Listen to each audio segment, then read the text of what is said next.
कि एक आदमी रोटी बेलता है, एक आदमी रोटी खाता है, एक तीसरा आदमी भी है जो न रोटी बेलता है न रोटी खाता है, वो सिर्फ रोटी से खेलता है। वो तीसरा आदमी कौन है? मेरे देश की संसद मौन है। वो भी क्या दिन थे जब संसद में देश का बजट पेश होता था तो देश की सड़कें ठहर जाया करती थी। अब बजट पेश हो जाता है, मीडिया चैनल सरकार का महिमा मंडन करते हैं और बेचारी जनता बजट के आंकड़ों के शब्द जाल में उलझी हुई महीनों बाद समझ पाती है कि उसका तो फिर से कट गया। और इस बार एक नई शब्दावली गढ़ी गई है, तुष्टीकरण बनाम संतुष्टीकरण का बजट। सोच रहा हूं देश की वित्त मंत्री और प्रधानमंत्री जी से पूछूं कि आखिर किसकी संतुष्टि? जिस मनरेगा से करोड़ों मजदूरों के घर में चूल्हा जलता हो, उस मनरेगा में काम करने वाले गरीब मजदूरों के लिए अगर आपके खजाने से 1 रुपया भी इजाफी नहीं निकल सका तो भला कौन संतुष्ट हुआ साहब? वो जो महाराष्ट्र में लोकसभा और विधानसभा के बीच में 40 लाख मतदाता बढ़ाए गए थे, अरे उन्हीं के लिए मनरेगा का थोड़ा सा बजट बढ़ा देते। क्या उसमें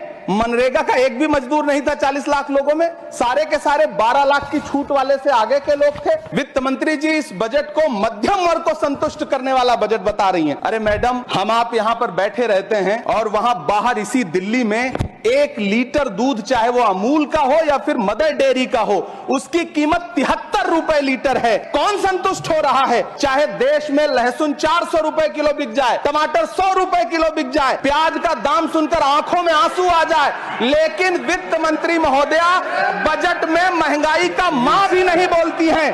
बच्चों की किताब और पेंसिल तक पर टैक्स लगाने वाले आप मध्यम वर्ग का हितैषी बताते हैं। खुद को तो शर्म नहीं आती है? खुद को धार्मिक कहने वाली सरकार भगवान श्री कृष्ण के प्रिय खाद्य पदार्थों दही और मक्खन तक पर जीएसटी लगाती है और बात करती है मध्यम वर्ग की हिमायती होने की। जिंदा रहते हुए जनता से हर चीज पर टैक्स वसूलने वाली यह सरकार कम से कम मरने पर तो लोगों को बख्श देती, लेकिन नहीं, वहां भी लूटना है। अंतिम संस्कार के सामान, अगरबत्ती, धूप बत्ती, केवड़ा जल, चंदन पाउडर, जौ, बताशा, काला तिल, पंचरत्न, कपूर और कफन तक पर टैक्स लेने वाली यह सरकार किस मुंह से खुद को मध्यम वर्ग का हितैषी बताती है? कौन सी संतुष्टि?